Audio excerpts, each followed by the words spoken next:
أعوذ بالله من الشيطان اللعين الرجيم. بسم الله الرحمن الرحيم. الحمد لله رب العالمين، والصلاة والسلام على محمد وآله الطيبين الطاهرين. اللهم صل على محمد وآل محمد وعجل فرجهم، واللعنة على أعدائهم أجمعين من يومنا هذا إلى قيام يوم الدين. اما بعد فقد بسم اللہ الرحمن الرحیم. یقیناً امام محمد باقر علیہ السلام کی ولادت سرزمین منورہ میں ہوئی، یعنی رسول اسلام کے شہر میں ہوئی، لیکن آپ کی ولادت سرزمین مدینہ منورہ میں ضرور ہوئی ہے، لیکن آپ کا بچپن ناز و نعمت میں نہیں پلا ہے، بلکہ آپ کا بچپن مصیبت میں گزرا ہے۔ سب سے پہلا مرحلہ آپ کی عمر تنہا 4 برس کی ہے، اور آپ نے اپنے دادا کو کربلا کی زمین پر تڑپتا ہوا اپنی آنکھوں سے دیکھا ہے۔ ظلم اسی پر تمام نہیں ہوا، آپ نے دیکھا، بلکہ آپ اس مصیبت میں شریک رہے کہ خیموں میں آگ لگا دی گئی، بیویاں ایک خیمے سے دوسرے خیمے، دوسرے خیمے سے تیسرے خیمے میں جا رہی تھیں، الامان الحفیظ کی صدائیں بلند ہو رہی تھی، واہ حسینہ واہ حسینہ کی صدائیں بلند ہو رہی تھی، اور آپ اس مصیبت کو اپنی آنکھوں سے دیکھ رہے تھے، بلکہ آپ اس مصیبت میں شریک تھے۔ آپ نے اپنے بابا امام سید سجاد کو دیکھا کہ امام کے ہاتھوں میں ہتھکڑیاں تھیں، پیروں میں بیڑیاں تھیں، گلے میں خاردار طوق تھا، لیکن ان سب کے باوجود امام سید سجاد روز عاشور اتنا مجبور تھے کہ اپنے باپ کو غسل و کفن بھی نہیں دے سکتے تھے۔ ان سب کو آپ نے اپنی آنکھوں سے دیکھا، اور صرف آنکھوں سے نہیں دیکھا، بلکہ آپ اس غم میں شریک رہے۔ جب امام سید سجاد سے کسی نے سوال کیا، فرزند رسول، آپ پر سب سے بڑی مصیبت کہاں پڑی ہے؟ تو آپ نے الشام الشام الشام کہا۔ یقیناً میرے ذہن میں ہمیشہ یہ سوال اٹھتا تھا کہ آخر امام سید سجاد علیہ السلام نے 3 بار شام کا نام کیوں لیا ہے؟ اس لیے کہ عادت انسانی یہ ہے، فطرت انسانی یہ ہے کہ انسان اگر کسی مصیبت و پریشانی میں ہو تو وہ اپنوں کے درمیان جانے میں زیادہ شرمندگی محسوس کرتا ہے۔ ایسی کون سی مصیبت پڑ گئی؟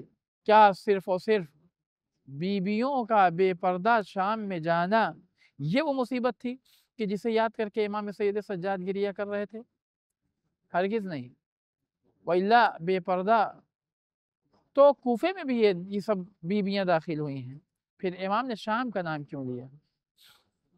خود امام فرماتے ہیں کہ 7 مصیبتیں شام میں ایسی پڑی ہیں کہ اتنی بڑی مصیبت کہیں اور نہیں پڑی۔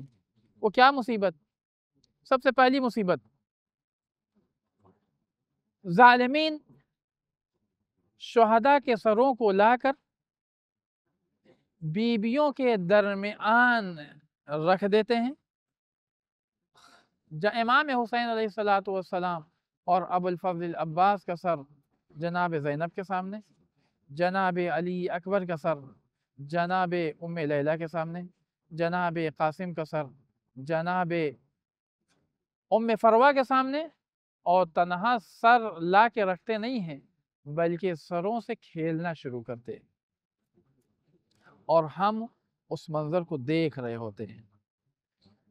उसके बाद दूसरी मुसीबत, शाम के लोग अपने घर के छतों के ऊपर चढ़ जाते हैं और सब के सब हम पर आग बरसाते हैं।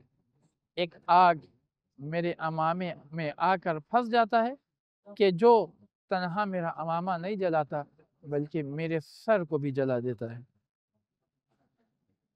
हमें कूचों और गलियों में फिराया जाता है और इस हालत में कि लोग तालियां बजा रहे होते हैं।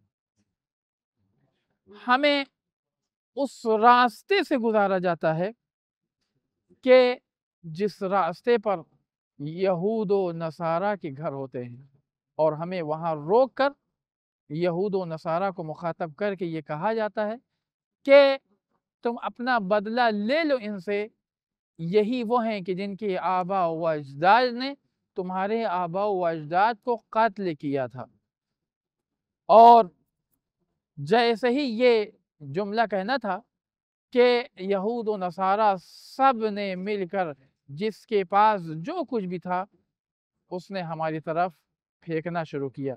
कोई पत्थर मारता था, कोई तलवार मारता था, कोई रेत फेंकता था हमारी तरफ, कोई आग फेंकता था। जिसके हाथ में वक्ती तौर पर जो कुछ मिला उसने हर चीज को हमारी तरफ फेंकना शुरू किया। उसके बाद इमाम सैयद सज्जाद जिक्र करते हुए गिरिया फरमाते हैं कि हमें